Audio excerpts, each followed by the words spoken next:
Recording in progress.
Hello.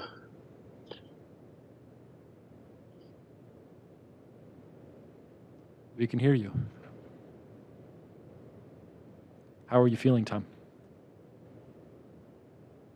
I'm here. Tom Bullock is here.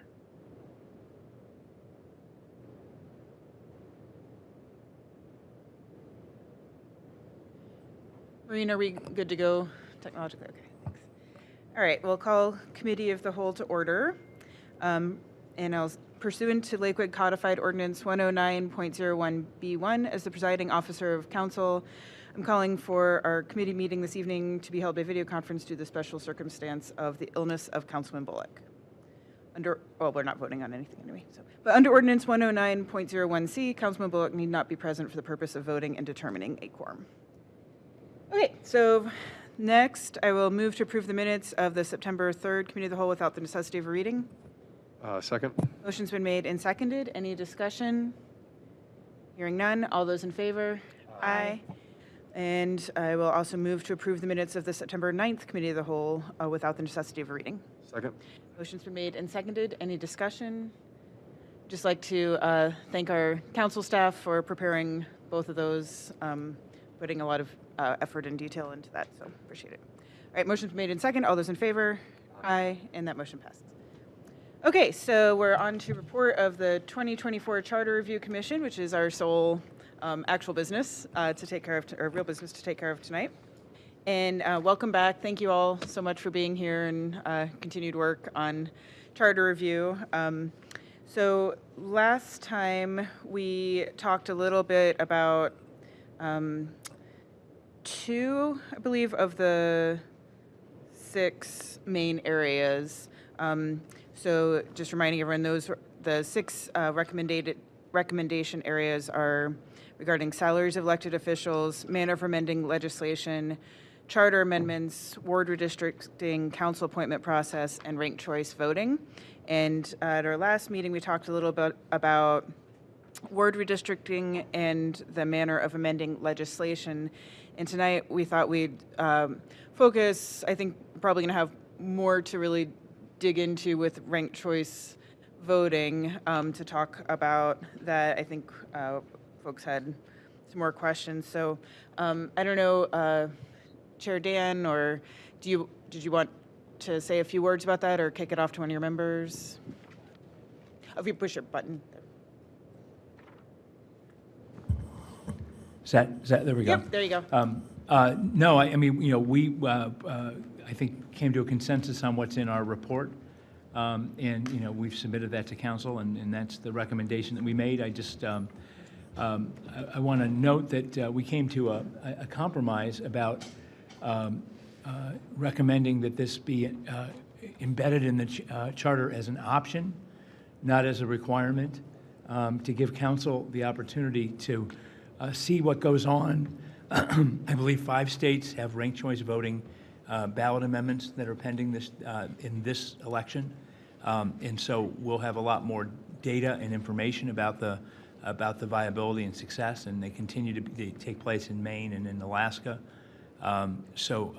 When the community is ready and the council's ready, if the council decides that that's the best way to improve the quality of debate and remove some of the bitterness from elections, which is what we think ranked choice voting might help accomplish, council have the option to do that. So we're not mandating, we're not suggesting that it be mandated by charter, but that we create an optional approach. One of the other benefits, of course, is the ability to eliminate the primary, and so that'll be a cost savings for the community. Thank you. Council members, anyone have questions to kick off on ranked choice voting? Councilman Schubig? Thank you. Thank you. I've been thinking about this one quite a bit, and I've just had 2 questions to what you just said. As an option, wouldn't it always be as an option? Do we have to say that it's an option? I mean, wouldn't it just normally be an option that this could happen, And then as far as removing the bitterness, I understand that. My concern is that for those people that aren't necessarily paying attention maybe to politics as much as the people in this room that don't really think that there's a bitterness. I mean, of course, everyone understands politics and the nature of it, but to change the system away from maybe the majority of people that aren't following it as closely as we are, I think might be detrimental to actually the number of people actually coming to vote. I've done a little bit of work with voter registration over the years with the League of Women Voters, and it's always been the issue that not enough people are voting, and not necessarily that people are angry when they're voting. And I'm concerned that if we were to change the system, that those people that aren't angry, if you follow me, may be not as interested with a new system, and it's another new thing to learn. And I'm just not so sure on the ranked choice voting at this point. Thank you. Madam Chair, answer your first question is you cannot do it without changing the charter. The charter prescribes very specifically the method by which elections are to be held in Lakewood. And if the council were to adopt the charter amendment that we proposed, it wouldn't be required to be done that way, but it could address some of the other concerns you have by giving the council an option, maybe not this year or next year, but over time, when people become more aware of ranked choice voting and how it works, and it becomes more well known, assuming that several of these states adopt those ballot provisions, and that it continues to go on in other states around the country, that awareness will grow, because that was a concern raised by a number of members of the Charter Review Commission. Is we don't want to make it complicated for people to vote and not understand what's happening. And I think that there's a good argument to make that at this moment in time that may not be the case. But I think in a year or 5 years it may look completely different, and that's why I think our recommendation to give council the option allows us to maintain the status quo until such a time as council sees that the community is ready for that kind of a change, and they decide that that's what's best for the community as well. Thank you for that clarification. Councilman Reader.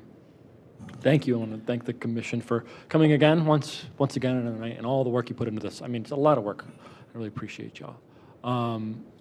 I think to kind of follow on Councilmember Streebig's points, I would be interested to know, like, I know this is adopted in other places, San Francisco, a couple places. Did it have an impact on voter turnout? And I think that there's probably enough information out there to figure out if it would have a negative impact.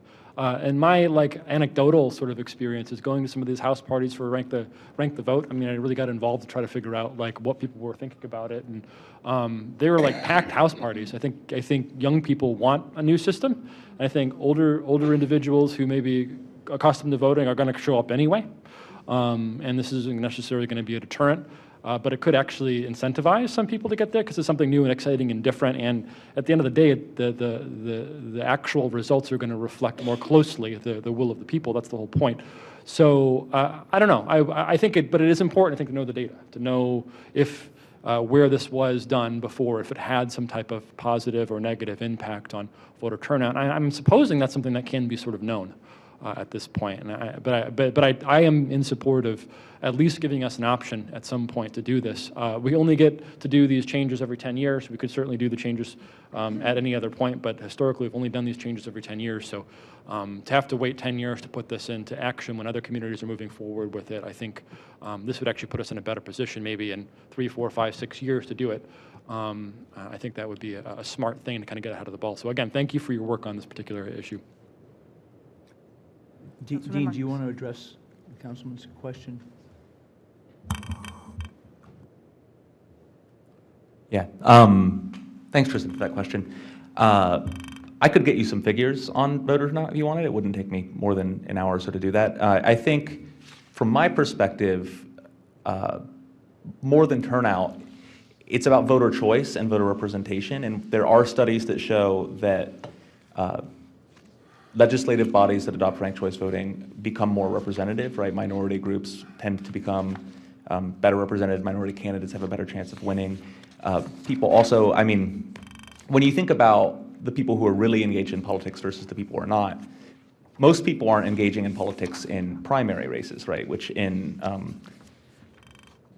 municipalities like Lakewood, where we're primarily of the same party, that's where a lot of the actual political competition comes in. And in those races, what you want to avoid is someone winning with a plurality of the votes, right? Like 40% of the vote, and then there are two other opponents each getting 30. That person doesn't really have a majority of support. And so what this would do is move the real action in the primary into a general election where more of the public is participating, but also give them a chance to engage in a sort of compromise generating process where the person who wins will have a majority of consent from the public, right?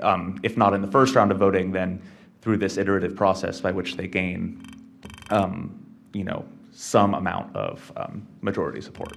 And so I can get you numbers on whether or not in places like Alaska, for example, that have adopted this, or in Maine, if that's changed voter turnout. But there's definitely academic evidence for other benefits for democracy and for democratic participation. Councilman Marks.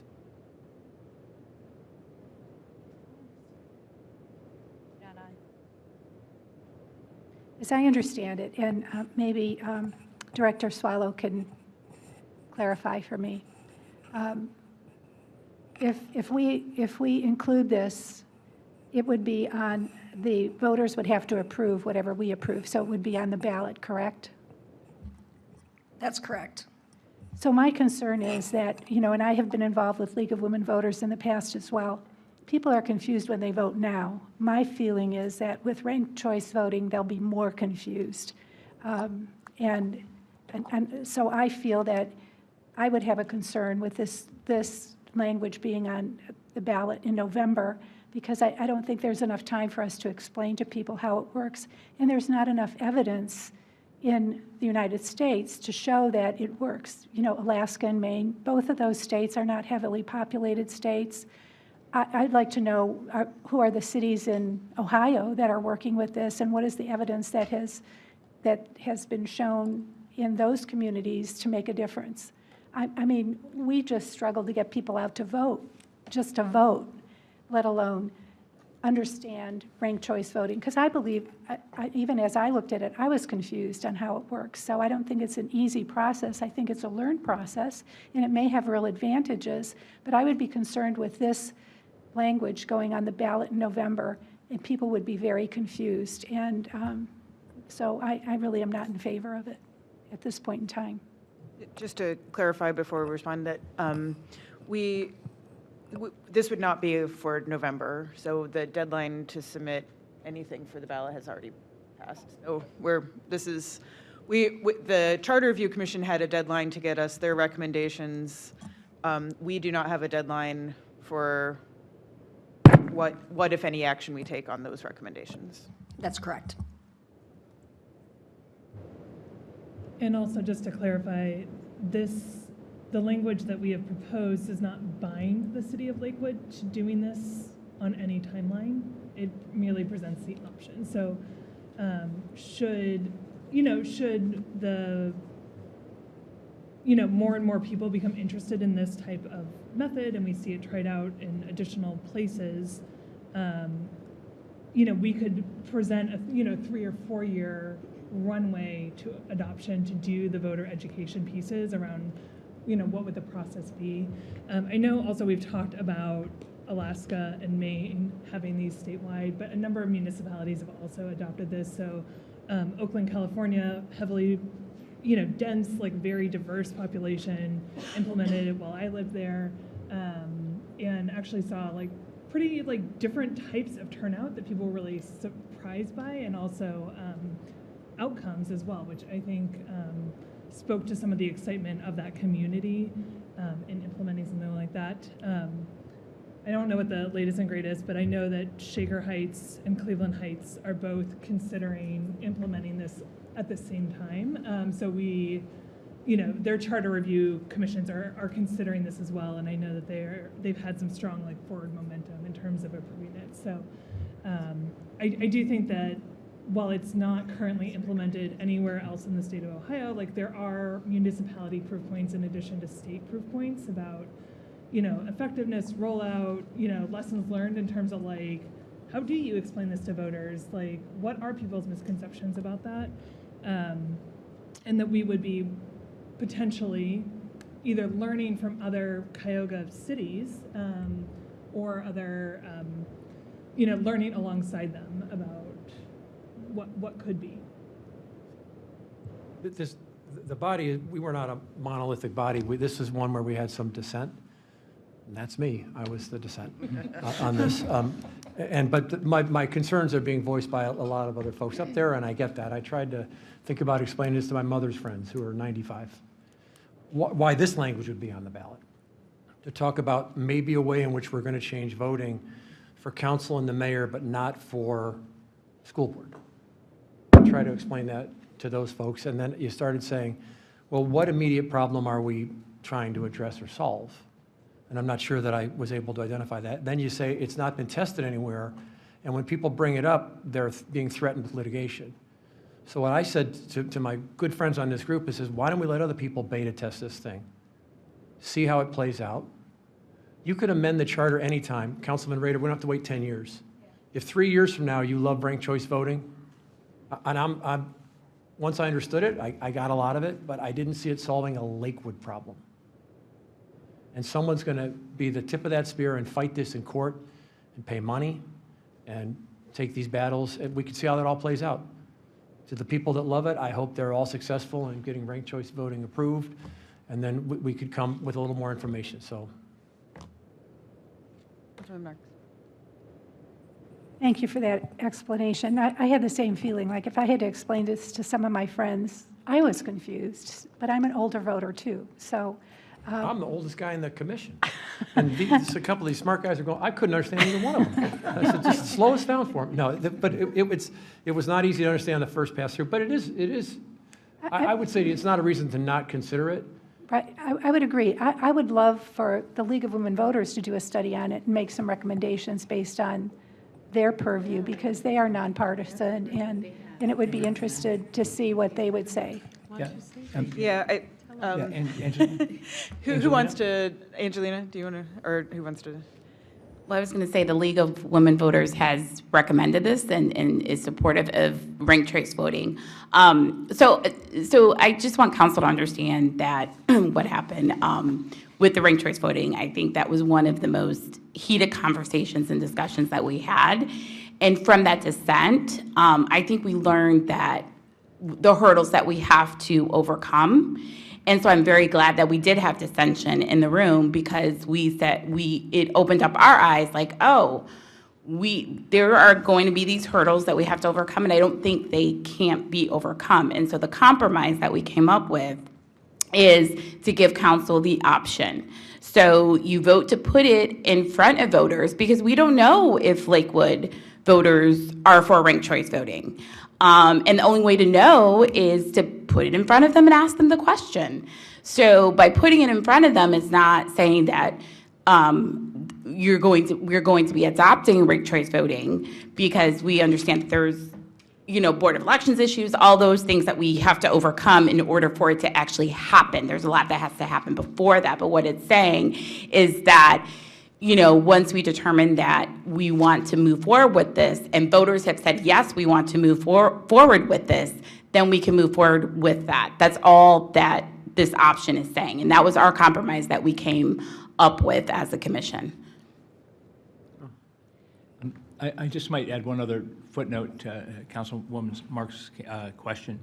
The folks that support this, there is an organized campaign in the state to promote ranked choice voting.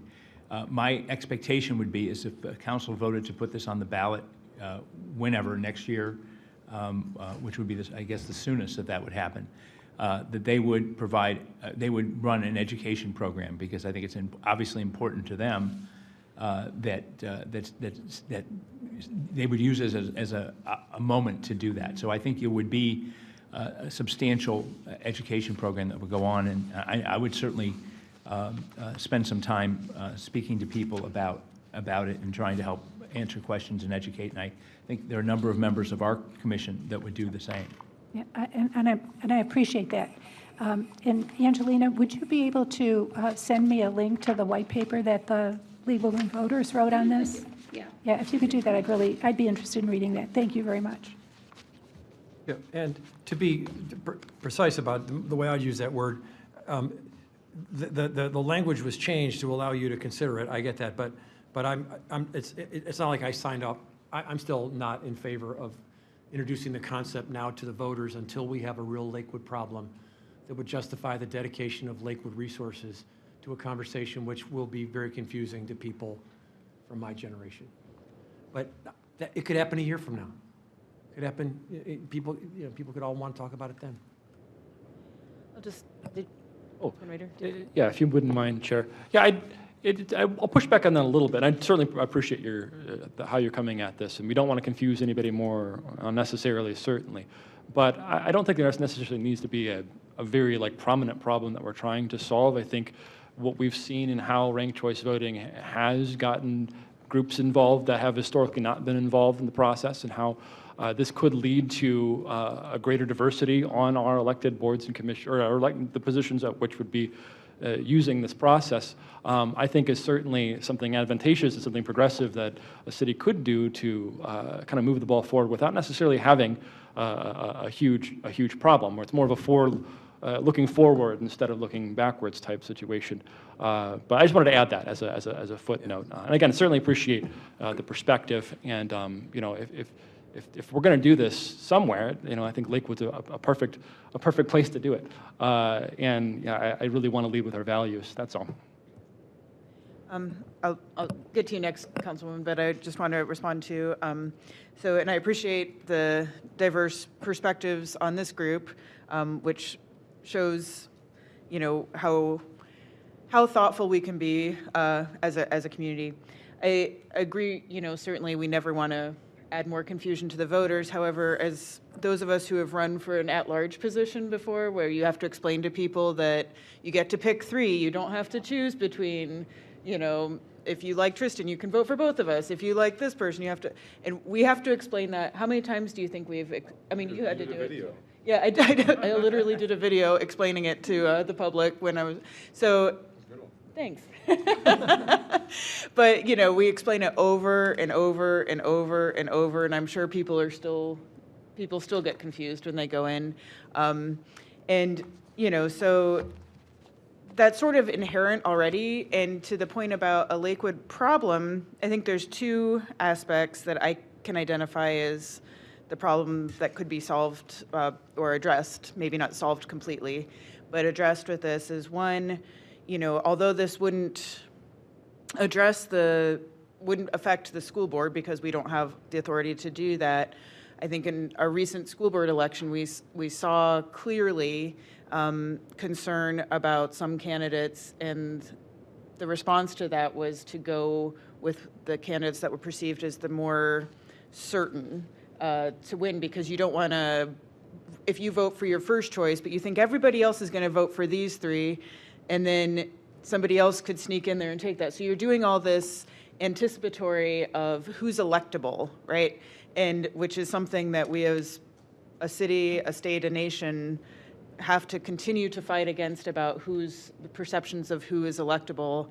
And that can have real consequences for representation. And I think we can certainly see that is something that we have, not fully addressed as this particular body as well. So it's, and ranked choice voting does have a history of increasing representation. So I think we can certainly, that is one Lakewood problem, as well as it's not just necessarily even underrepresented bodies, but it could also be maybe a little bit of a kooky candidate, but a lot of people like them, but they're like, oh, I don't know, is everybody else going to vote for them, right? But they bring something really special to the table.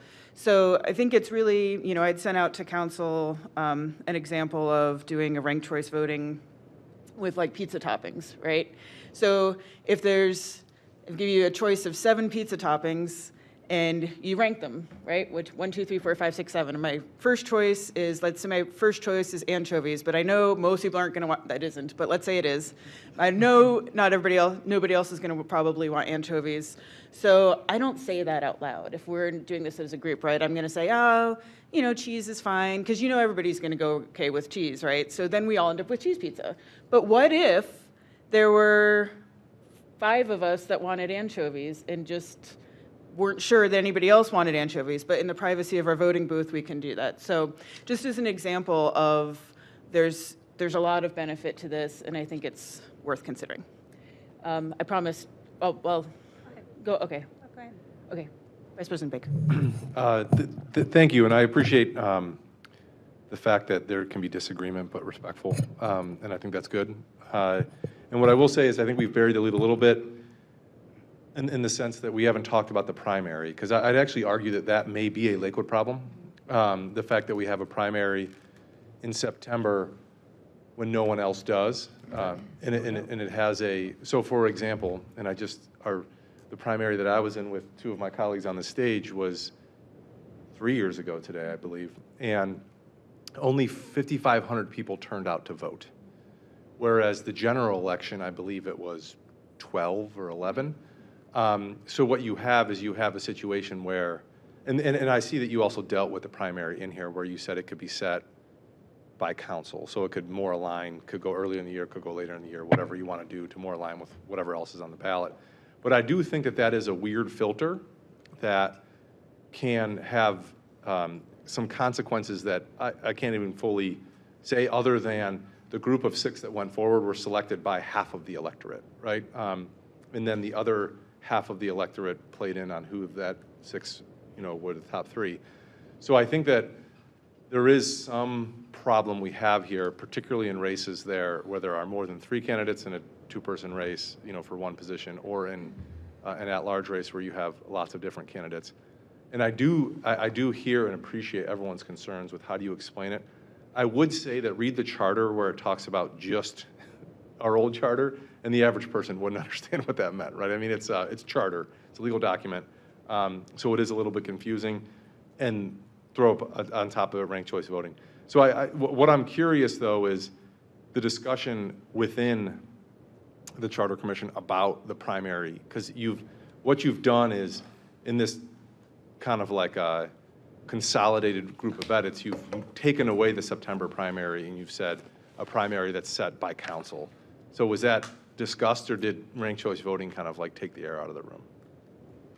We actually debated whether to present those as separate recommendations, but they seem to be related in exactly the way that you've pointed out. I think there is a problem with the September primary. I guess there's some pushback even from the school district about allowing use of their buildings as many. They would like to do it, I think, as few times as possible, is I think the conclusion that we came to. But so you could, it's a problem that could be solved both ways. It could be solved by adopting ranked choice voting, then there is no primary. And of course, with that, you get the cost savings. Or you could just move the primary date to May, when people are more used to having a primary, and it provides other. There were discussions about whether there's an advantage or disadvantage to have a little bit of time to take a breath, to do more campaigning after the primary is over with, and so there's an argument that council could consider to move that primary earlier as well. So they're not mutually exclusive. But I do think that they're related. The idea of trying to make our election system more efficient and more voter friendly. Yeah, and I wonder, and this is where, I certainly appreciate Mr. Woolley's thought about us not wanting to be the tip of the spear. I agree. I wouldn't want Lakewood to be engaged in some lawsuit that wastes taxpayer money that isn't productive, right? I prefer someone else to do it first and to have a nice system for it, to have the Board of Elections be comfortable with it. I understand that you brought some folks in from the Board of Election. Can you explain how that conversation went?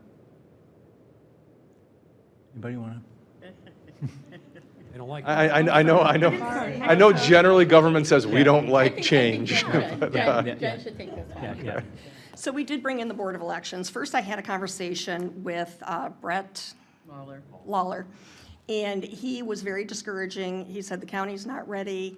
There's a, excuse me, a bill pending at the state that could potentially penalize municipalities by taking away local government funds if they in fact enact ranked choice voting.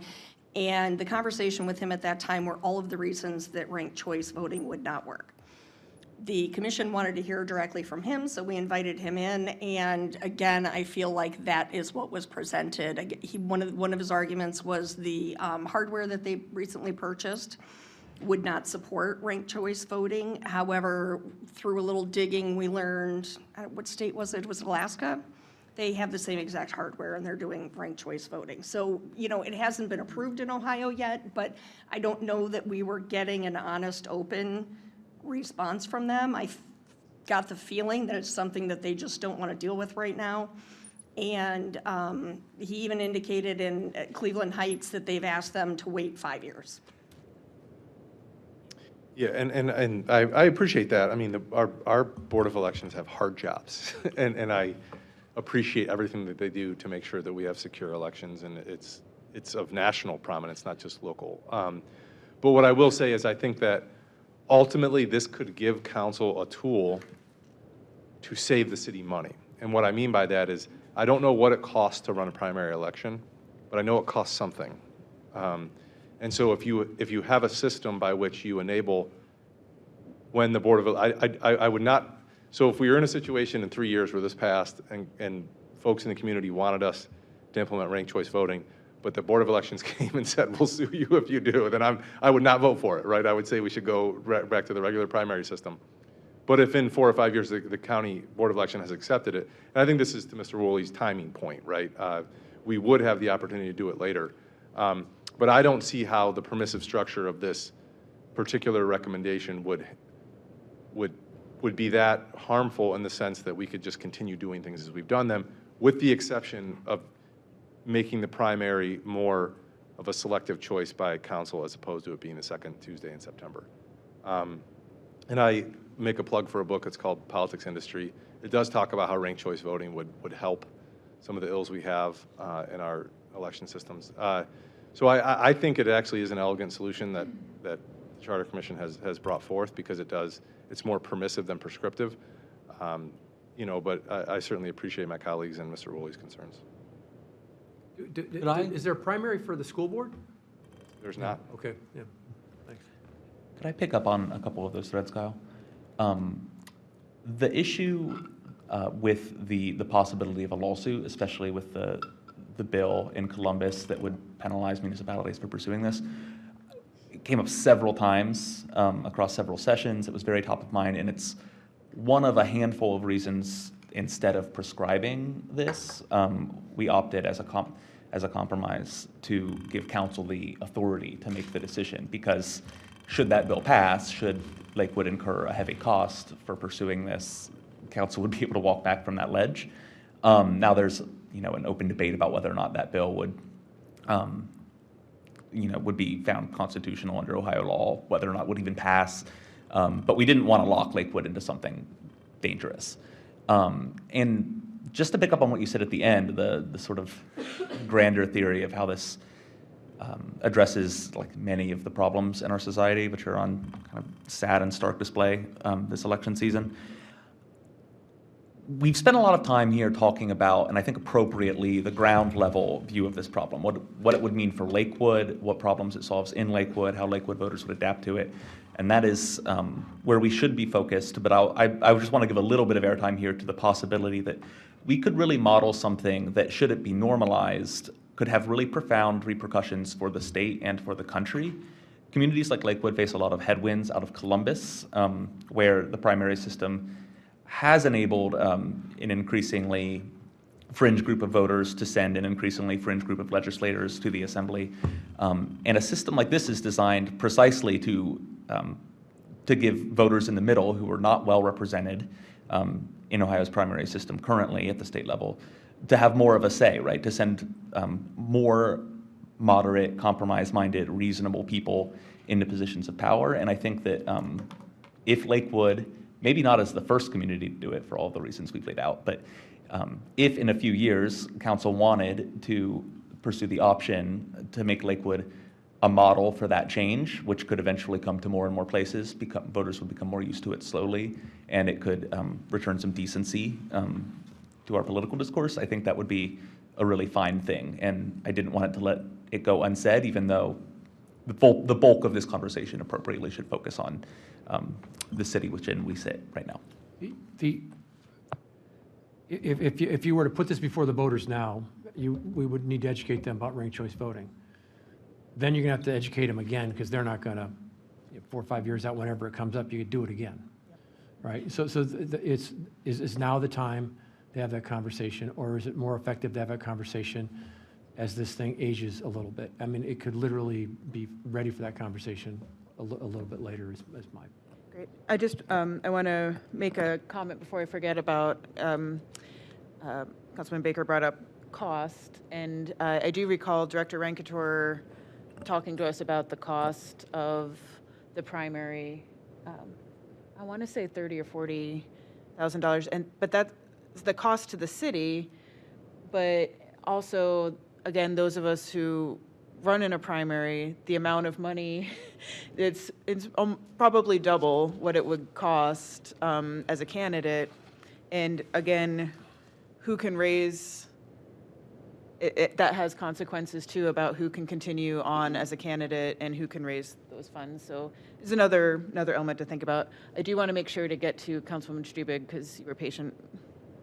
Thank you. Assistant Director Swallow, if you could just clarify for me at one comment that I thought I heard, that if this does not go to the voters, that this body could do this anyway. So there are two ways that the charter can be amended. One is by an initiative petition or through action of council. So any amendment to the charter has to go to the electors. This is a exercise that is written into the charter every 10 years just to make sure that we have a group of people looking at it and looking at those provisions to see if there are things that should be changed. At any given time, though, council could put legislation on the docket to move a issue forward to the voters to amend the charter. Thank you. So at this point, if we don't feel like it's a problem at this moment to get the input from the voters, if the voters came to us individually 2 years, 6 years down the line, we could act independently and do the same thing. That's correct. Or even if, we see that there's a change in Ohio or in other areas where it's working really well, and, council decided they wanted to put it on, they could do it that way as well. Okay, thank you. Thank you. I also wanted to, another point I wanted to make before I forget is in terms of Lakewood going first, and I understand why we get nervous about that, but also if Lakewood doesn't go first, who goes first? And, I think we have some responsibility to be leaders on that too. And I do want to, I saw Councilman Bullock, are you still with us? I saw you had your hand raised. Yeah, I'm here. Can you guys hear me? We can. Okay. Hi, everybody. I'm sick with a fever, so didn't want to be there in person. Thanks for the thoughtful discussion. I want to approach this particular recommendation thoughtfully myself. I'm still kind of evaluating it. For the primary discussion, it's an interesting one. I just want to note, back in 2007, when I first ran, the primary was in the early October. So making it early September was a accommodation to the Board of Elections and was perceived at the time, which was probably 2009, 10, 11, somewhere in there, as a much better calendar. To the point that some have made that, why does the primary put this funny screen on the candidates and the voter choice? Maybe it does. I mean, another solution that maybe hasn't been proposed is you just eliminate the primary. That's what the school board is doing, and I guess that is what they've done for years. I also want to point out, I think significantly fewer than half of all municipal elections have primaries. If you go back and look, it's the exception, not the rule, where a ward race has 3, a mayor's race has 3, or a at-large has, what's it got to be, 7, 8, or 9, something like that. So there are those years, and we lived through them recently, but you never can predict when there's going to be a big cluster of interest that prompts that triggers the primary condition. So, if there's if the argument or the concern is that primaries are somehow too expensive or distort the voter choice somehow, we could address it that way. I will also say, though, if it's important to have a primary, then it's worth it to the taxpayers. Investing in the infrastructure of democracy is worth it. Yes, let's be efficient, but let's not undermine the notion that holding elections is anything other than important. So I don't automatically approach this from the perspective that we have too many elections and we've got to save money. We have to budget for it, sure, and make good use of taxpayer funds, but to me, that the cost issue would be second to the other issues. As far as I guess I'd like to learn more about benefits of ranked choice voting by the proponents. There seems to be a through line here that national politics, statewide politics has all these problems, and therefore, if our Lakewood municipal system takes a step that helps somehow. Maybe it does, but maybe it doesn't. I mean, local city elections are kind of on their own wavelength, and I'm not sure that there has been disproportionate bitterness or nastiness in the city of Lakewood. I think there are a lot of tensions around the hospital issue, but I think in large part we've had a pretty decent civic tone. So, as some kind of a symbolic action, I guess I'd make that argument all the time for different Lakewood policies that we ought to lead. And that's a good argument, but we should understand what the impacts are, because I don't know that if Lakewood adopts ranked choice voting, that helps the gerrymandered primary system for state legislators or members of Congress. I'm not sure there's a direct connection there at all. Thank you, though. I do appreciate these thoughtful discussion. Thank you, Councilman Bullock. I'll just mention a little bit. One perspective that I would have with this, too, is because, as Vice President Baker said, this elegant solution that gives us the option by potentially, if we put it in front of Lakewood voters and Lakewood voters say, yes, we want this to be an option for us, it is taking a step to encourage the Board of Elections to go ahead and get that software upgrade that they need to get in order to do this. So to be looking down the line thinking, oh gosh, this is, we have some cities that are serious about this, we should be looking at it. So that would be an argument I would make in favor of why would we adopt this rather than wait 3 years and do our own amendment when we just want to pass it as one. The voters can tell us if they want this, and they can also tell the Board of Elections if they want it. So that's an argument. Councilman Rader. Just a quick, I didn't hear it, maybe it was said, but I just missed it. Did the League of Women Voters have a position on ranked choice voting or no? You're in favor? Okay, thank you.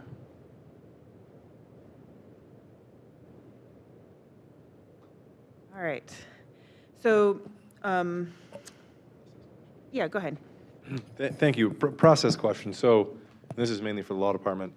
All of these different proposals, they're just in a report.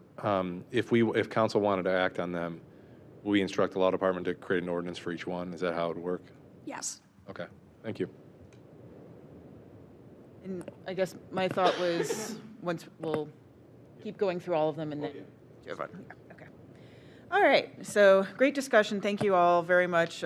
This is a good sample of the kind of thoughtful and civic conversation that was been had by this group. So we have a little time left. So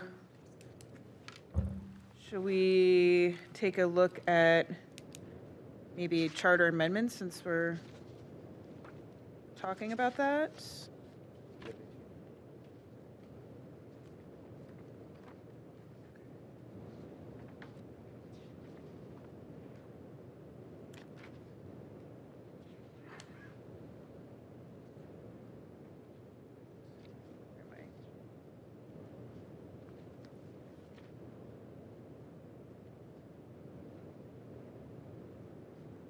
Okay, so charter amendments. The commission found that the language providing for the amendment to the charter was somewhat confusing to the reader and recommended language that clarifies the process in the current charter. So it's Exhibit C. Anybody want to walk us through that slightly? Give us an overview? Anyone? Not, we can all read it and ask questions.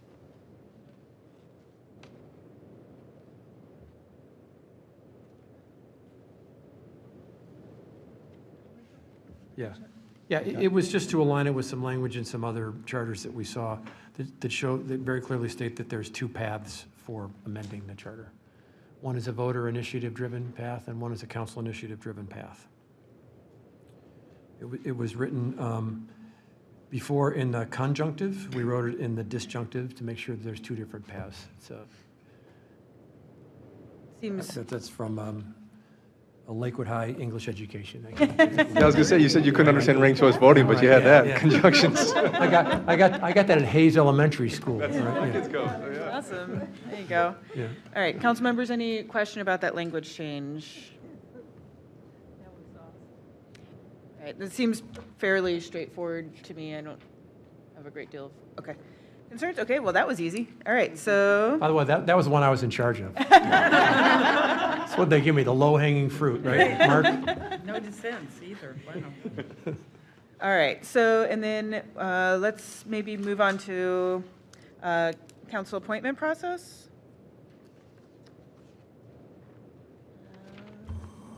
It's fresh of mind. I can handle that one. Okay. So at the onset of the committee, a few people who were not on the committee approached me and said, one of the things you might think about is how council fills vacancies. There's a vacancy on council now, needs to be filled. I think we all, I'll just say at the outset, we said several times, and I think unanimously support the notion that the people who have stepped up to fill those vacancies have proven themselves to be fine public servants, many of whom have gone on to win election since. But across the region, you see a lot of communities where the council appointment process is handled with varying degrees of transparency, and we wanted to make sure that Lakewood was a leader on that issue.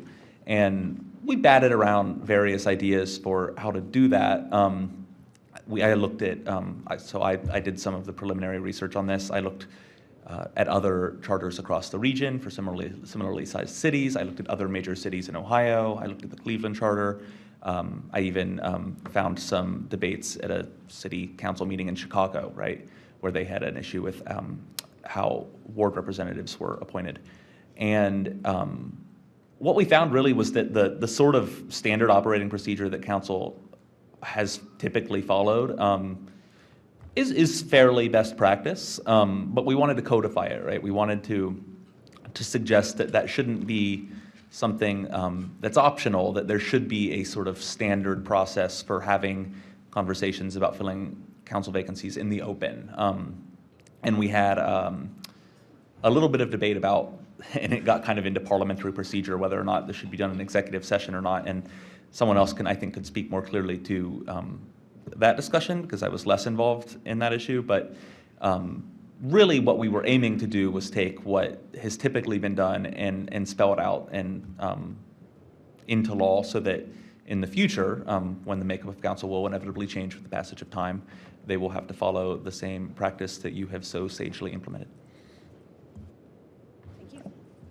Sagely, I like that. Mark. We live in a political world these days where we often relied on tradition and convention, and that has failed us nationally and in the state. The most recent example is the rewriting of the ballot explanation for issue 1, which is now before the Ohio Supreme Court. Something that was always a ministerial function of government has been turned into something political.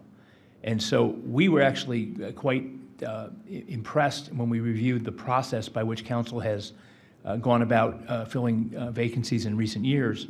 And we were impressed with its transparency and its openness, and the encouragement that it provides to members of the community to step forward without favor, which is very different than in many other communities. And so I don't think you can lock those kinds of things in too much, so that there's a legal basis to protect that transparency and openness, and to prevent those conventions and traditions from just being discarded completely out of the blue. So I think this does help strengthen that process. We did have a debate about whether the executive session was an appropriate use under the open meetings law, and whether and certainly it's an option at best under the open meetings law. There were some of us that advocated to have that prohibited in the council appointment process. But the consensus that we came to was not to recommend that change to the charter, and leave it to council's good discretion about when it's appropriate to go into executive session. Did you want to say something? Okay. I was putting a call info to voicemail. Thank you. Okay. Yeah, and I appreciate those comments. I agree that we have definitely seen in recent years the importance of setting, not just relying on norms, because while, since I've been on council, we have done the process that's laid out here about doing the public call for applicants, doing the public interviews. We know not all councils do that, and it would just be a change of the people up here that could change that process. So I do think that transparency is very important to voters. Colleagues, any comments or questions on this recommendation? My only, just a point of clarification on the language that's in Exhibit E here. The way I read this would be Prior to making any appointment, okay, so I'll just read it. Prior to making any appointment, council shall first issue an open call for all interested candidates to submit applications, and upon council's review of the application, shall hold candidate interviews in public session. The way I read that language, it would not necessarily require all candidates who apply to be interviewed. It's just that any interviews that are had would have to be held in public session. That's correct. Okay. All right. And then the section, if the vacancy occurs more than 2 years, 120 days before the municipal primary election, or more than 2 years before the regular municipal election for the next term of that office, if there's, oh, I see, okay. What? I see. Yeah. Got it, okay, that makes sense. Okay, any questions, concerns, thoughts, council members? All right, seems like a good best practice, so appreciate that. All right. Oh, Tom, did you have, oh, happy to support this recommendation. All right, great. Well, that was easy. Okay.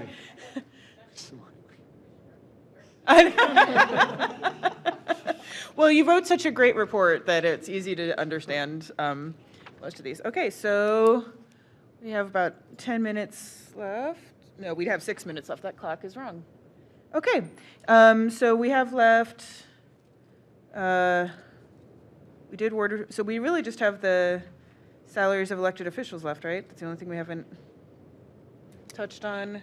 I don't know if we want to tackle that in 6 minutes. So I don't know, maybe it's simple, but I feel like that there's several pieces to that, right? There's a couple different elements. Yeah, we'll stand on our report on that issue. Okay. We think that it's very clear what the concerns are and what we attempted to address. And so in 6 minutes, we can answer anybody's questions about it, but it's, at the end of the day, what we want to do is give room in as unpolitical a way as possible to allow council members to be paid fairly for the work that they do, which is voluminous, and to open the door to people who are less fortunate and not self-employed or have understanding employers to be able to be paid enough to make this something worthwhile, because that perspective often gets lost in the process. So that was our motivation for working here. But we didn't want to, again, I guess you can call us the incrementalist report, because we didn't want to.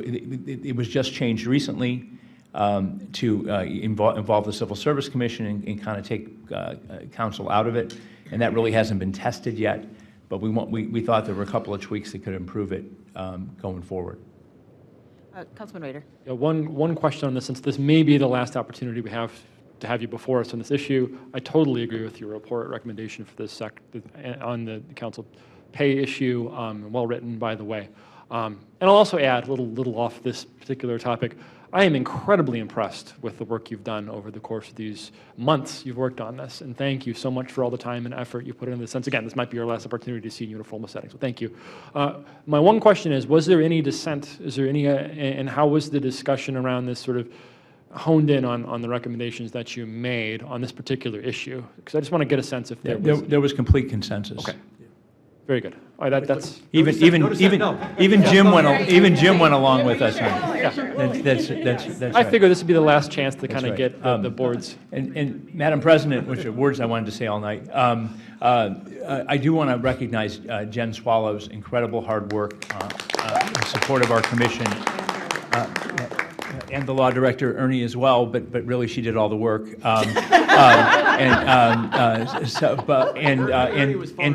Right, and to tell you what a great job you did of appointing, me excluded, but appointing the members of this commission. Everybody took this work extremely, except the one guy that didn't show up ever, but they took this work very seriously. Everybody was hands-on in drafting in a way that I was very surprised, but it was a truly citizen-driven process, exactly, I think, the way that the charter envisioned. So I want to thank everybody who participated for taking it so seriously and working so hard as well. Thank you, and I echo those thanks. I've written about it, in the Observer about observing your charter review meetings, and it really it really is refreshing. It is what representative democracy is supposed to be like, and people having civil discourse even when disagreeing strongly, but really thoughtful, and it's really just a testament to the caliber of Lakewood residents and those of you who stepped up to do this work. So we really, really appreciate it. One last comment, Madam Chair. I also have to acknowledge that the mayor's role in this, you appointed half this board practically, and you let your administration run this in a very effective way. So thank you, Mayor. All right. So with no further business, we come before the committee. We are adjourned. We'll start full council in 2 minutes. Thank you. Thank you. Lively. Yeah.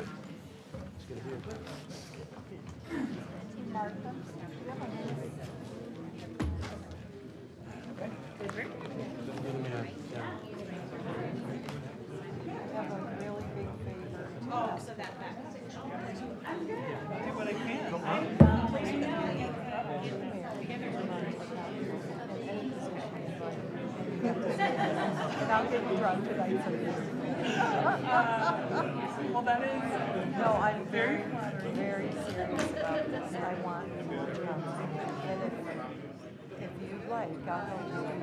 Okay, well, let's talk about it. Okay. It requires me to quit my job. Okay. But I'm not saying no. I'm not saying no. Jen, I know you can't. We're going to sauce. Oh, can you go? Okay, we're going to sauce. Oh, sauce, okay. Yeah, right? I think that was the consensus. Yes. Truly unsuccessfully, but I'm like, why didn't you tell me? I told him I could tell him because it's a meeting in the middle, and I choose. Well, that's why. I had 8 in August, on the ballot in November, and it's like, it was like 8 days postpartum. No. On the county, like, endorsement call, being like, can't believe I'm here. That's crazy. So I'm not saying no. I need to. Let's talk. We'll talk about it. I've been against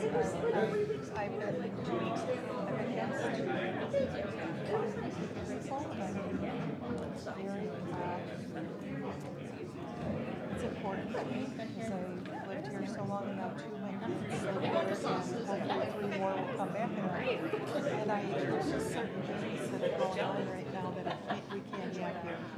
I just can't. That makes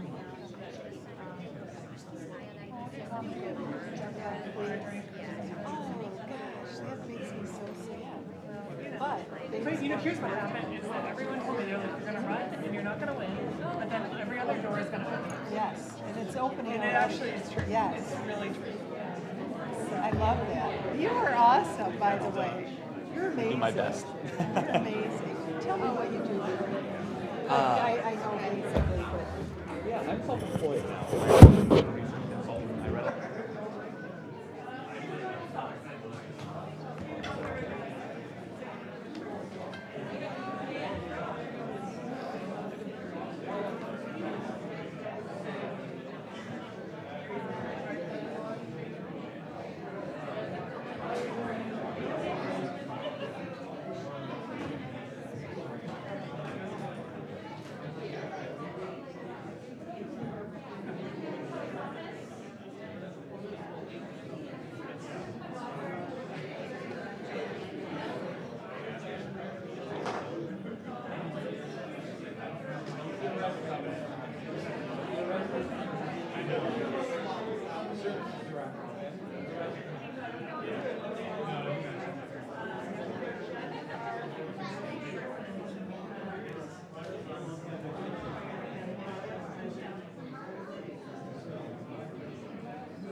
why don't we put the microphone on?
I don't know.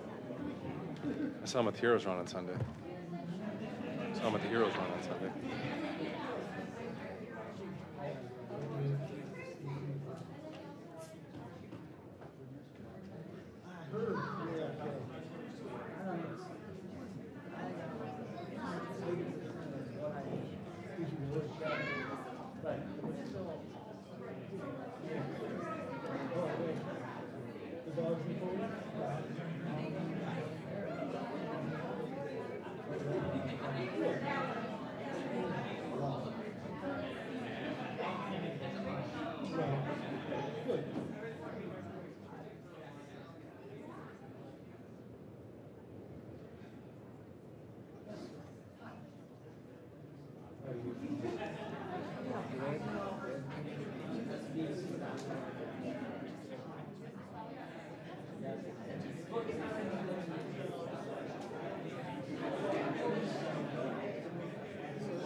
Kyle?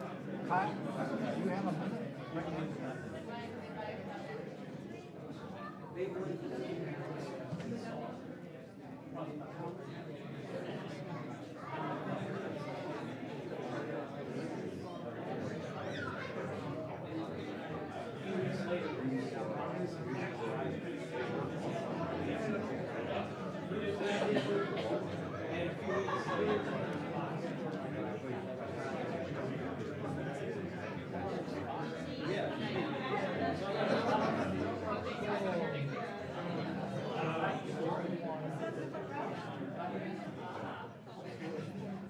Okay, so then that this summer.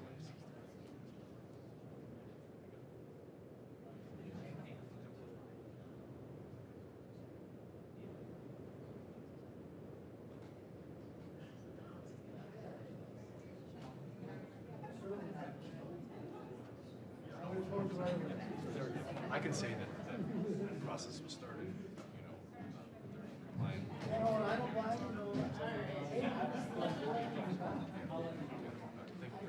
You think this week between us? All right, sorry, I said 2 minutes, and it was a little more than 2 minutes, but thank you all for being here. All right. All right, we will call the September 16th meeting of council to order. If you're able, please rise for the Pledge of Allegiance.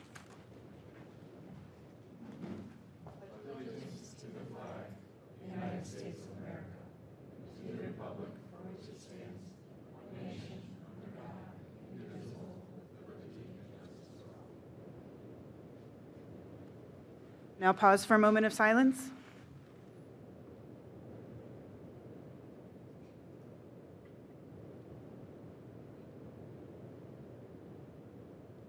Madam Clerk, please call the roll.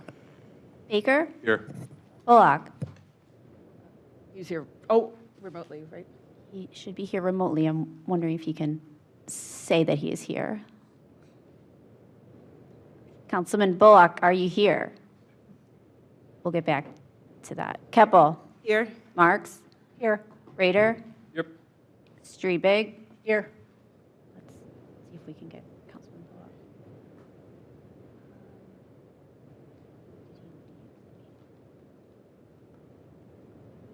Looks like we may have lost Councilman Bullock. Okay, well, we'll check in later. May have lost him. Okay, well, we'll move on for now. Oh, first I will move to excuse the potential absence of Councilman Bullock. Second. Motion's been made and seconded. Councilman Bullock is very kindly keeping his germs to himself tonight, so we appreciate that. All right, motion's been made and seconded. Discussion? Hearing none. All those in favor? Aye. And that motion passes. Reading and disposal of the minutes of the regular meeting of council held September 3rd, 2024. Move to approve without the necessity of a reading. Second. Motion's been made and seconded. Any discussion? Hearing none. All those in favor? Aye. And that motion passes. Item 1, report from Committee of the Whole held September 9th, 2024. You know, actually, without objection, I'm going to move item 9 to the top of the agenda. Item 9, Resolution 2024-56, a resolution to recognize Around the Corner Saloon and Cafe at its 50th anniversary as a flagship establishment for food, drinks, sports, and entertainment in Lakewood. Councilman Baker. Thank you. So this resolution is, as the clerk said, to honor Mickey Krivosh and the Krivosh family for 50 years at Around the Corner. I see a lot of them are here this evening, particularly Mickey, and we have a ceremonial version of the ordinance. I believe this Thursday is the actual 50th anniversary. They have a slew of events this weekend to commemorate it. Personal to me, I grew up with Mickey's son, Ryan, and thinking back on when we were drafting this resolution, you know, the Krivosh family was always so generous opening their home to Ryan's friends and teammates. I can remember we would always go there before games on Thursday nights and eat wings and fries. And it's probably not the best thing to eat before a basketball game. It was delicious. We still, you know, won games, but it was very fun. And so just such a tremendous an institution here in Lakewood. Mickey's a Lakewood graduate, grew up in Lakewood. raises kids in Lakewood. So I couldn't be more happy to bring forward this resolution to honor him and his family and around the corner. Thank you. Their colleagues, Council Member Strubing. Thank you. I'm also happy to recognize and congratulate this cornerstone in our community. Congratulations. Rader. Yes, thank you, Madam President. It's been, I mean, around the corner is Lakewood, right? I think when we think about Lakewood. In fact, it's one of the first bars I ever drank at because I'm a Kent State alumni. And back after I graduated, it's somewhere that I actually hung out with some Kent alumni. So I really appreciate all the work that you've done over the years to keep this really a pillar of our community. So thank you. And you've been so responsive too. I was just talking to Mickey on the way in. Whenever we have an issue, anything that has to do with that area of town, even if it isn't your property, you guys jump right on it. And that's the kind of neighbor we need out of our business community here in Lakewood. So thank you. Councilman Marks.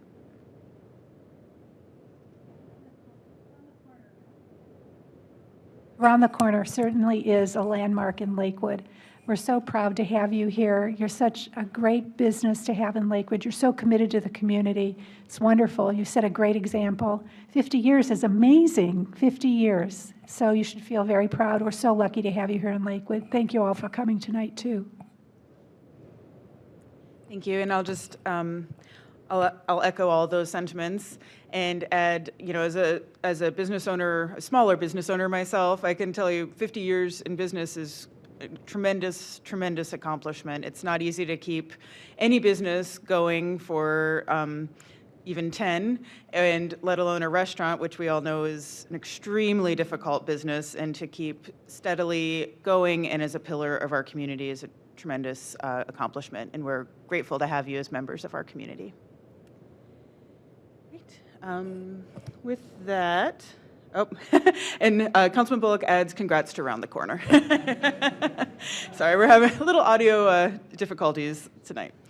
All right, so with that, I will move to adopt the resolution. Second. Motion's been made and seconded. Any further discussion? Hearing none. All those in favor? Aye. And that motion passes. Oh, we've got him. Great. All right. So if the Krivash family, if you want to come forward, we've got a ceremonial resolution to present.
All right.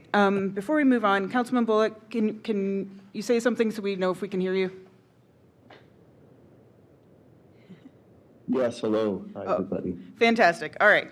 So then, pursuant to Lakewood Codified Ordinance 109.01B1, as the presiding officer of council, I'm calling for council's meeting this evening, December 19th, 2022, to be held by video conference Due to the special circumstance of the illness of Councilman Bullock, under Ordinance 109.01C, Councilman Bullock need not be present for the purpose of voting and determining a quorum. Okay, so moving forward, item 1. Item 1, report from Committee of the Whole held September 9th, 2024.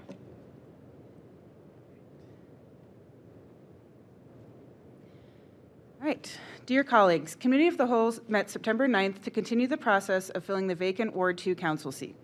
The process began August 29th when the committee met to decide which among the 17 applicants would receive interviews. 3 candidates were interviewed on September 3rd: Brian Higgins, Angelina Steiner, and Allison Welch. 4 candidates were interviewed on September 9th: Brian Evans, Kyle Robinson, Amanda Morrison, and Robert Erdley. After all interviews were completed, the committee entered executive session to discuss the merits of each candidate. After exiting executive session, a motion was adopted to amend Resolution 2024-48 to insert the name Brian Evans.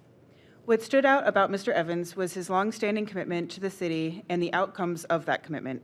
Many of the projects that Brian initiated as a member of various organizations resulted in real and lasting change for Lakewood. A favorable vote on the following resolution will make Mr. Evans' appointment official. The committee would like to thank all candidates who bravely stepped forward for consideration. We greatly appreciate your willingness to serve and opportunity to hear about your vision for Lakewood. Sincerely. Move to receive and file that report. Second. Motion's been made and seconded. Any discussion?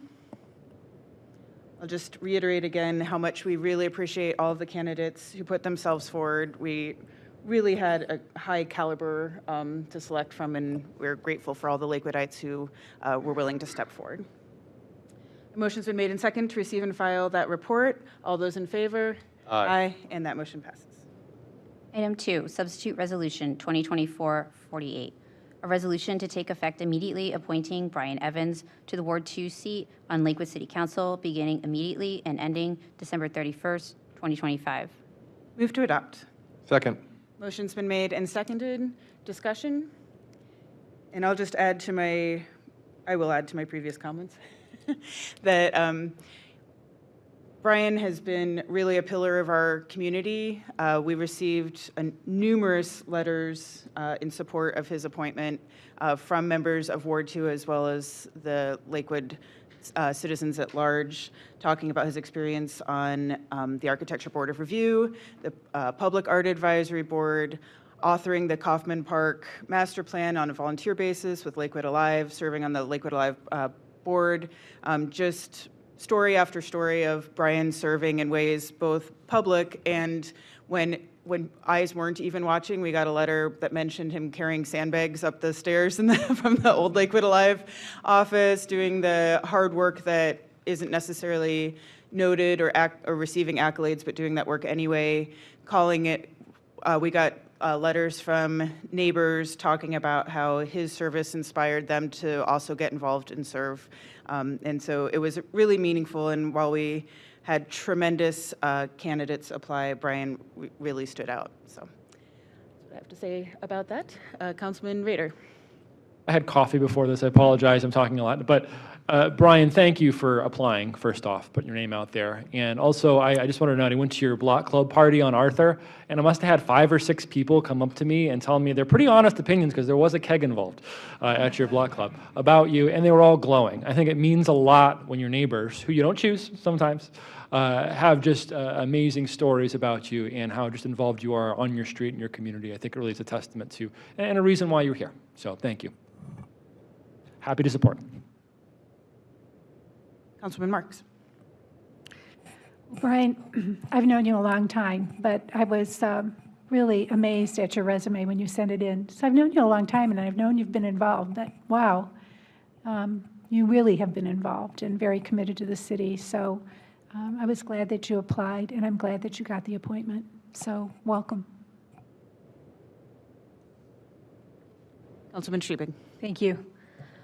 Looking forward to serving with you, and looking forward to hearing about all the amazing things that you've done. I'm sure that your resume and your cover letter just scratched the surface of that, based on all the excellent letters that we received from the community. So congratulations and welcome.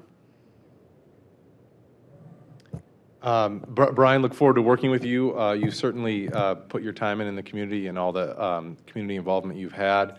We have many things coming up, downtown development, other serious things that are going to dictate this community for the next 50 to 100 years. So I think you're ready, you're a plug-in player, and I think you're ready to go.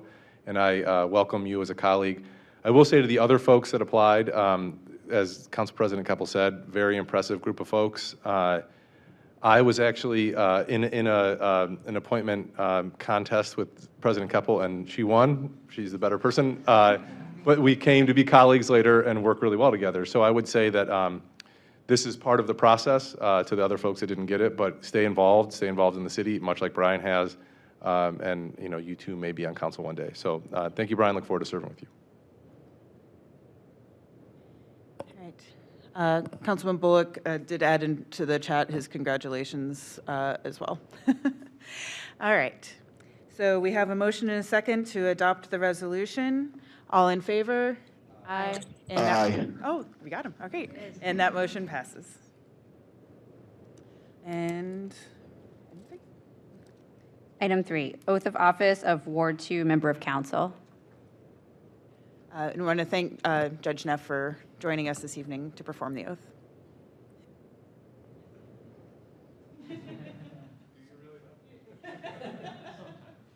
Sometimes.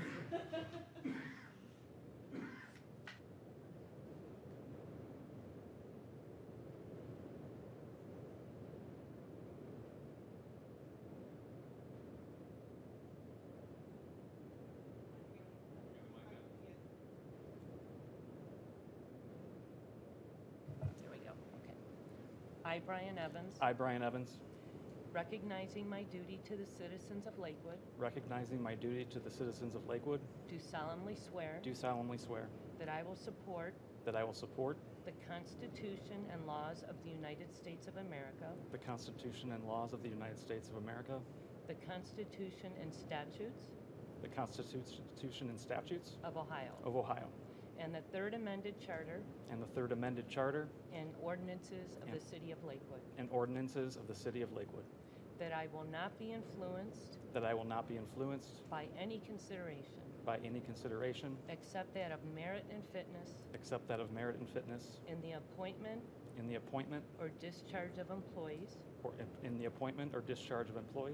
that I will not make or authorize the expenditure of public money otherwise than for service to the City of Lakewood, and that I will faithfully and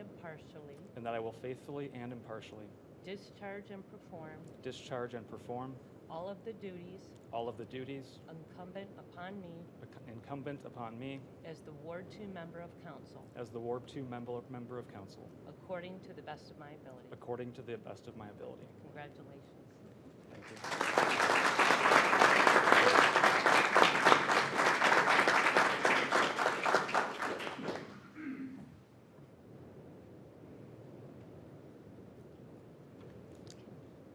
Maureen, do you want this, or should I just?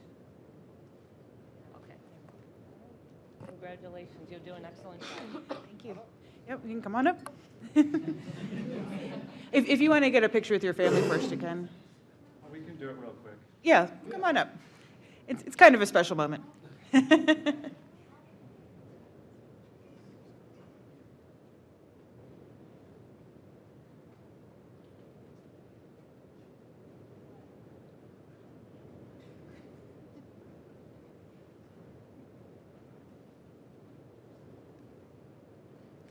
back up just a little bit.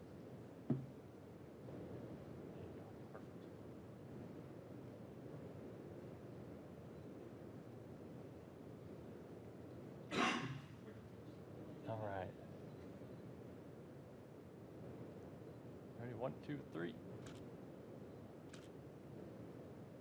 One more, sorry. All right. 1, 2.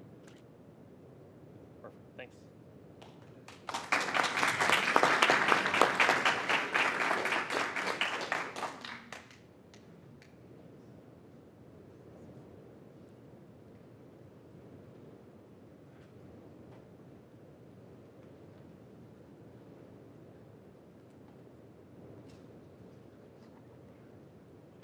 right, I'll move to receive and file that oath of office. Second. Motion's been made and seconded. Discussions? Any remarks from our newest council member? Can I speak? So I just want to say that was really very special, and to have your whole family here, and it's wonderful. I'm sure your parents are very proud of you, as they should be. Congratulations. Thank you. There we go. And I just want to thank also my fellow candidates. It was an honor to serve alongside you guys for this appointment. I hope everybody stays in city government. There's plenty of boards and commissions that we'd love to have you serve on. So thank you, and I'm just honored to sit up here with this group. Thank you. We're excited to have you. Welcome. All right, so we have a motion and a second to receive and file the oath of office. Any further discussion? Hearing none. All those in favor? Aye. And that motion passes. Item 4, report from Committee of the Whole held September 16th, 2024. Colleagues, Committee of the Whole met earlier this evening to continue the work on the Charter Review Commission. We had 4 remaining topics of those that were presented as suggested edits to the charter to put before the voters. The bulk of the discussion circulated around ranked choice voting and the primary election. Those 2 items would affect each other. We had a lot of good conversation about the benefits of ranked choice voting potentially in increasing the access for candidates often underrepresented, some of the challenges that may be presented with ranked choice voting, and how the proposal from the Charter Review Commission provides a solution that would enable council to enact ranked choice voting at some point in the future, but does not prescribe ranked choice voting at this time. We also discussed the process for amending the charter amendments. That really is just mostly was cleaning up some language to make it a little clearer, to read a little easier. We talked about the council appointment process. As we've just been talking about, the council appointment process that we've followed for the last several years, at least since I've been on council, has been to do a call for applicants, review those applications, and hold public interviews. And the Charter Review Board unanimously recommended that we codify that process, put that before the voters to put into the charter, that future councils would be held to that level of transparency as well. And then we did not dig very much into the salaries of elected officials, which was the remaining item, just due to time, but the Charter Review Commission stood by the recommendations in the report. I will move to receive and file that report. Second. Motion's been made and seconded. Any discussion? Hearing none. All those in favor? Aye. And that motion passes. Do we have Mr. Bullock's vote on that? Tom, are you there? Aye. Thank you. Item Thank you. 5, Ordinance 16, 2024, an ordinance to take effect immediately to approve the editing and inclusion of certain ordinances as parts of the various component codes of the codified ordinances and to provide for the publication of such new matter. Move to substitute with the addition, the version that's in, I believe it's in Granicus for us tonight. Second. Motion's been made and seconded. Discussion. This just includes the newest ordinance that was included after we initially did this ordinance. So, all right. Motion made and second to substitute. Any further discussion? Hearing none. All those in favor? Aye. Aye. And then I will move to defer. Second. Motion's been made and seconded. Any discussion? This is just following our normal 3 readings process, so this would be the second reading. Any further discussion? Hearing none. All those in favor? Aye. Aye. And that motion passes. Item 6, Ordinance 11, 2024, an ordinance to take effect immediately to enact Section 90123 Complete Streets of the codified ordinances of the City of Lakewood to address the livability and safety needs of Lakewood by building upon efforts to promote an equitable multimodal transportation system. I'm going to move to discharge from public safety and refer to housing planning and development. Second. Motion's been made and seconded. Discussion? Hearing none. All those in favor? Aye. And that motion passes. Councilman Bullock, do we have you? Aye. Thank you. Thanks. Item 7, Resolution 2024-42, a resolution to take effect immediately to support the Complete Streets Initiative and to address the livability and safety needs of Lakewood by building upon efforts to promote an equitable multimodal transportation system. Move to discharge from public safety and refer to housing planning and development. Second. Motion's been made and seconded. Any further discussion? Hearing none. All those in favor? Aye. And that motion passes. Aye. Oh, thank you. Item 8, communication from President Keppel regarding revised 2024-2025 Council Committee assignments. Colleagues, please note the following committee assignments are effective immediately. You should have all received an email from me with these, but we're just putting on the docket for public notice. Move to receive and file that communication. Second. Motion's been made and seconded. Any discussion? Hearing none. All those in favor? Aye. Aye. And that motion passes. Item 10, communication from Mayor George, President Keppel, and Vice President Baker regarding zoning refresh project.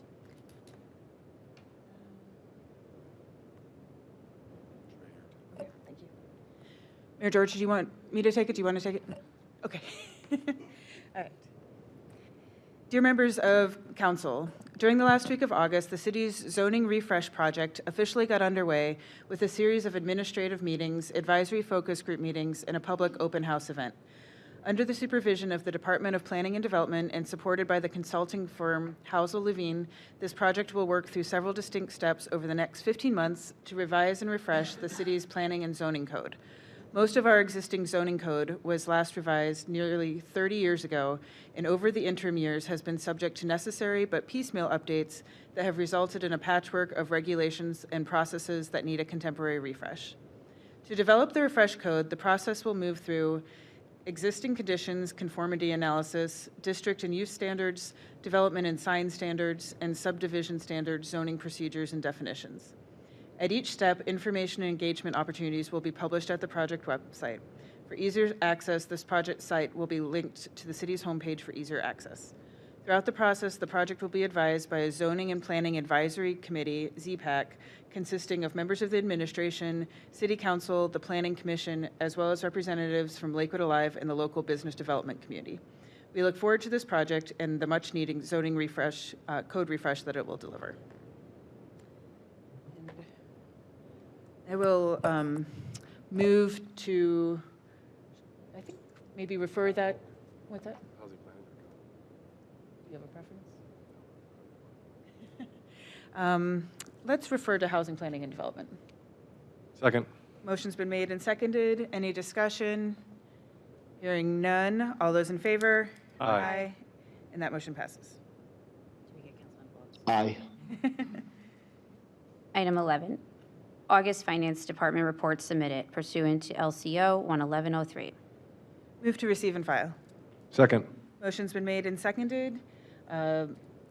This is just our monthly report showing those purchases.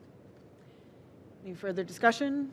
Hearing none. All those in favor? Aye. And that motion passes. All right. Aye. We are in record time. Getting to public comment here.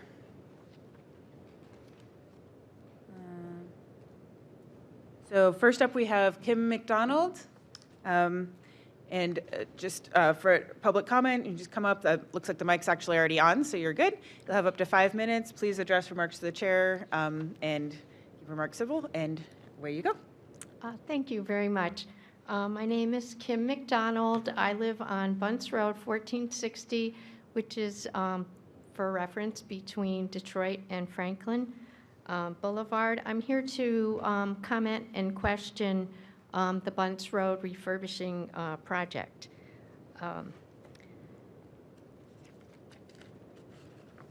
So I want to start by saying, which probably is not a surprise to anyone, that Bunce Road is one of the busiest thoroughfares in Lakewood, I believe, by volume on the size of our street. It's used by commuters. We have school traffic, shopping traffic, gas station traffic. It's also a neighborhood, so I would really like that to be kept in mind. It's residents, and the impact on this project, I feel, is pretty substantial. I have many concerns. Number one is safety. It's kind of a dangerous street, I feel. There are accidents, and I don't have any statistics for this, but there are accidents where traffic is running into the parked cars. This project calls for the traffic lanes to be narrowed. One alternative has them narrowed, I think, by a foot, and the other would be, I believe, 2 feet. I think that is a big issue, considering that there's a parking lane which will also be minimized by a foot. So right there, we have large truck traffic, bus traffic, school buses, not public buses anymore as there used to be, fire trucks, police, emergency vehicles, which there are quite a few because of the senior citizen housing, nursing home assisted living on the corner of Bunce and Detroit. So there's substantial emergency vehicles transiting our street. That's one issue. And of course, I realize this is an issue probably on every street in Lakewood. Speed limits are not adhered to, and so that makes it all the more dangerous. So specifically, I have that traffic danger. Pedestrians, well, one of these alternatives is to have a combined use pedestrian and bicycle lane, which I have a little issue with the safety of that. If you've ever walked on Bunce Road when there's school foot traffic, I think you'd be aware that the kids do not allow passage. They're not very polite as far as stepping aside from maybe they have 3 or 4 people in the grass, and that they really are not that considerate to other pedestrians, and I really wonder how that would work with bicycles. We do, of course, have some bicycles, but when this lane is publicized as being a mixed-use bicycle lane, I would imagine there will be much more bicycle traffic, which I believe will be dangerous for the pedestrians. And the cyclists, which it goes both ways, danger for pedestrians, danger for cyclists. As cyclists are transiting and they'll have to dodge pedestrians, and we do actually have a lot of pedestrian traffic that is not school-related, but based on the bus stop being on the corner and the grocery store, the get-go. There is quite a bit of pedestrian traffic. So I feel that's a danger as well. And also my son, who's a bike commuter in a different city, he insists that serious commuters bicycling are not going to be transiting on a mixed-use surface, that it will not be conducive to a quick commute to wherever you're going. So he said that he certainly would be riding in the street anyway, which kind of would be even more dangerous because the street lanes will be smaller. So, so those are those specific concerns. I believe, based on those 2 proposals, I believe that having bicycle lanes in the street separate from pedestrians would be a safer way to go. It still would involve narrowing the roadway to accommodate that. Is my time up? Oh, gosh. Yes. But don't fear, we're all still here to hear your concerns, but it is up for this evening. For today? Yes. Okay. But we'll be, I'm sure, happy to continue talking with you. Okay, thank you. Thank you, and thank you for coming. I know it's not easy to get up here and speak, so we appreciate it. All right. I think that's all we have signed in for public comment today. All right. Okay. Announcements from council members. No? Announcements from the administration. Oh, yep. Vice President Baker. Thank you, President Keppel. Just thanks to the planning department, police, everyone who, fire, I'm sure helped with the Bike and Hike Week to school. I know that I'm going to be petitioning Mr. Fortuna at Hayes Elementary for more bike racks because they were full, and they were even full this week. So I think doing it at the beginning of school creates a culture in the community, and it really helps. And also, thank you to, it was probably Public Works, Police, Fire for the Heroes Run this weekend. I know our ladder truck was out with a flag to honor the folks in public safety with the Heroes Run, so appreciate that. Councilman Rader. Thank you, Madam President. Just one quick sort of announcement here to make. So Representative Skindle's mother passed away yesterday. Very sad, but her funeral will be on Tuesday, September 24th at the Waite Funeral Home, which is 3300 Center Road in Brunswick, Ohio. And the viewing will also be from 5 to 6 p.m. that same day. So 5 to 6 viewing Tuesday, September 24th. Just preceding that will be the funeral. So at the Waite Funeral Home. Just wanted to make that quick note for folks. So thank you. If you wouldn't mind sending that to all of us too, please. Yeah, I'll put it in an email. Thank you. Thank you. Colleagues, any other announcements? Announcements from the administration? Madam President. Oh. Members of council, through the chair, I want to let you know that tonight would be my last council meeting. I kind of snuck up on me a little bit, to be quite honest with you. Mayor and I were talking, and wanted to make sure that you guys knew that that was the case. I am going to be stepping down in an October 6th ceremony. Ryan Fairbanks will be sworn in as the new chief. It's been an absolute pleasure coming to these meetings. I really have enjoyed them, and that's why you saw me at some of those committee meetings, wondering why the fire chief is there, but it's really about the process. And I really enjoyed this part of my career as a fire chief, and just wanted to let you guys know. I hope that you guys can make the ceremony on October 6th, but if you can't, I completely understand, and I just want you to know I really enjoyed working with all of you. Brian, I'm sorry I haven't had the chance, but for the last 15 minutes, it's been pretty good.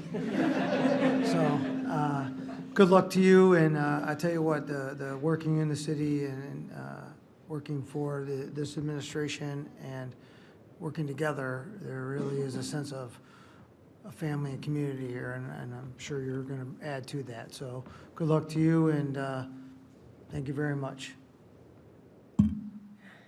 Yes, so colleagues, this all kind of caught us by surprise tonight, and Chief, I know we'll bring you back. We'll make you come back and get a resolution. But truly, it's been an absolute honor and delight to serve with you. I remember it was right after my appointment, and then I was out of town at a conference, one of the last things I went to before COVID hit, actually, and I looked down and it was like, Chief Dunphy's calling me? And I was like, what is going, and like I had just gotten appointed, so I was like, why is the fire chief calling me? Is the city on fire? Why is this happening? You know, it was like, and it was to set up the live burn exercise, which we unfortunately didn't get to do because COVID, like many things, but your leadership throughout that time, constant communication, calm, reassurance, setting up a great team with your staff to make sure that we all stayed safe, educating us all, just really impressive, and always just being a positive force, helping us be prepared to know what we need to do to support the fire department, and all of your work in this recent storm as well with your team. I could go on, but it's really been a pleasure. And your sense of humor, it really lightens up the hard work that we have to do to have such a positive member of the staff and to work with in your role, and we really appreciate you. Vice President Baker. Yeah, thank you. We heard rumors, Chief, but we didn't know until you said that. So sorry to see you go. And I don't know if Fairbanks is funny in a dry way. I don't know if he's as gregarious as you, so he's going to have to work on that. But thank you for your service. There's nothing I respect more than public service. And so the fact that you've devoted your life to it in service to the folks of Lakewood, I greatly appreciate it. And just the comment earlier about the Heroes Run, I'm sure as the chief, you don't have to get up on Sunday morning at 8 a.m. and go there, but you did it because it was important to you and important to show Cleveland firefighters and every other public safety, person that was being honored or remembered at that event to be there. And so I think that speaks to your character. And I know, for one, I've always appreciated working with you, and I think, Fairbanks has some shoes to fill, so I hope he can do it, but I'm not sure he can. Sorry, Ryan. Councilman Strubing. Yeah, you kind of caught us off a little bit today, but I just wanted to say thank you very much for your service as well, and thank you for taking the time to show me Station 1 and all the equipment and all the excellent programs there, and the time that your team, the firefighters, the first responders there that took out that day to welcome me and explain what the difference was between a Quint truck and a ladder truck. Thank you. And it's obvious to me that your team there adores you. They may not say that to you. In fact, I would be a little surprised if they would ever say anything like that. No.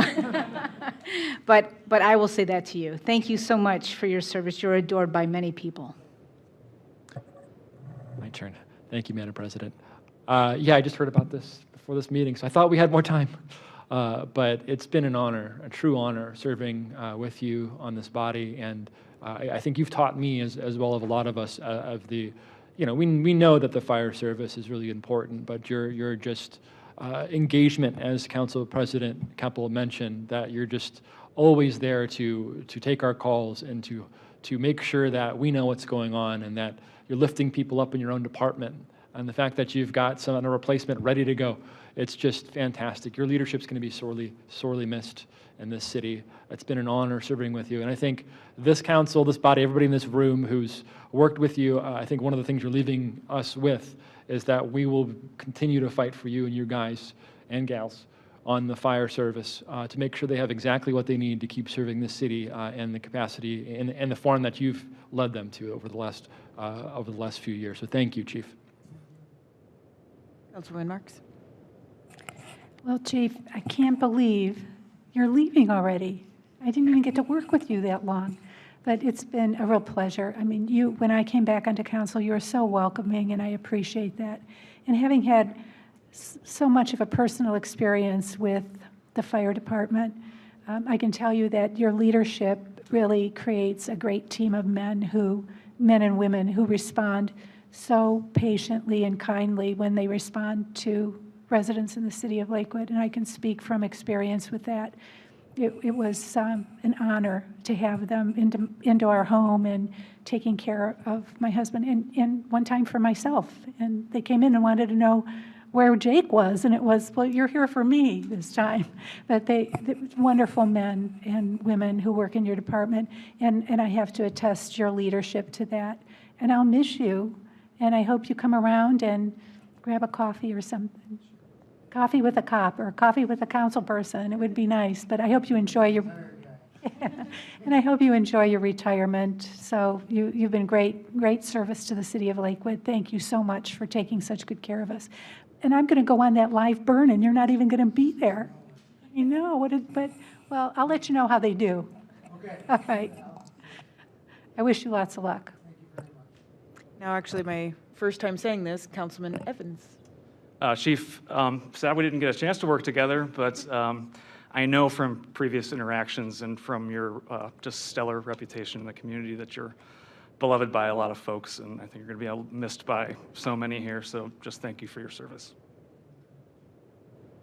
Mayor George. Thank you. So not only did Chief catch City Council off guard, I think Chief caught Chief off guard. We were talking before the meeting, and we looked at each other, and I said, I think this is the last meeting, because the decision was just made.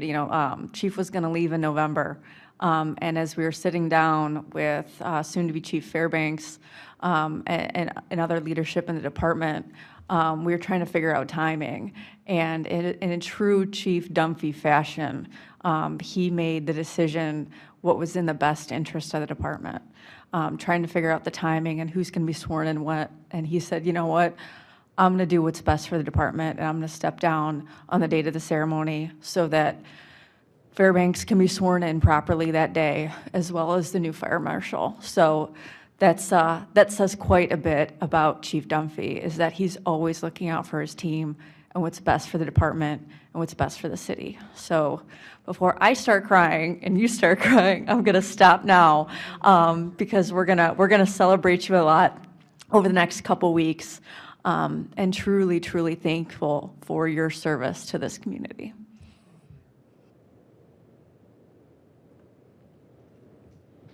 All right. I don't know how we can follow that. Any further announcements from the administration? All right. With no further business to come before council, we're adjourned.